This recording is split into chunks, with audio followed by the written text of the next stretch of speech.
மகிழ்ச்சியான வாழ்க்கையின் ரகசியம் என்ன? காத்திருக்க கற்றுக்கொள்வதா? அந்த இளம்பெண் அவசரமாக காலை உணவை முடித்தாள். உணவின் சுவையை கிட்டத்தட்ட உணரவே இல்லை. அவளது பாட்டி புன்னகைத்து நிதானமாக தேநீர் ஊற்றினாள். ஒவ்வொரு அசைவிலும் அமைதி தெரிந்தது. பாட்டி ஒரு புதிய விளையாட்டை பரிந்துரைத்தார். பொறுமை பரிசோதனை. அந்த இளம்பெண் ஆர்வத்துடன் ஒப்புக்கொண்டாள். ஒரு நாளைக்கு மட்டும் எல்லாவற்றையும் மெதுவாக செய்ய முயற்சிப்பது என்று அவர்கள் முடிவு செய்தார்கள்.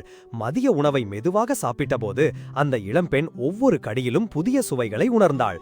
அவள் முதல் முறையாக தன் உணவை ரசித்து சாப்பிட்டாள். அது எவ்வளவு சுவையாக இருக்கிறது என்று ஆச்சரியப்பட்டாள்.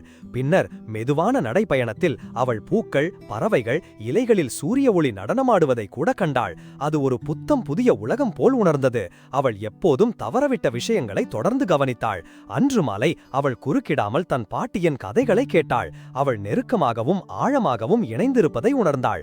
பொறுமை எல்லாவற்றையும் மாற்றிவிட்டது என்று உணர்ந்து அவள் புன்னகைத்தாள். வேகத்தை குறைப்பது உங்களை தாமதப்படுத்தாது. அது ஒவ்வொரு கணத்தையும் நீங்கள் உண்மையாக அனுபவிக்க உதவுகிறது. பொறுமை என்பது வாழ்க்கையை மலர விடுவது, அதை அவசரப்படுத்துவது அல்ல. நீங்கள் கடைசியாக எப்போது உங்களை சுற்றியுள்ள உலகை கவனிக்க உண்மையாக இடைநிறுத்தம் செய்தீர்கள்? பொறுமை பரிசோதனையை நீங்கள் முயற்சித்தால் என்ன புதிய விஷயங்களை காணலாம்?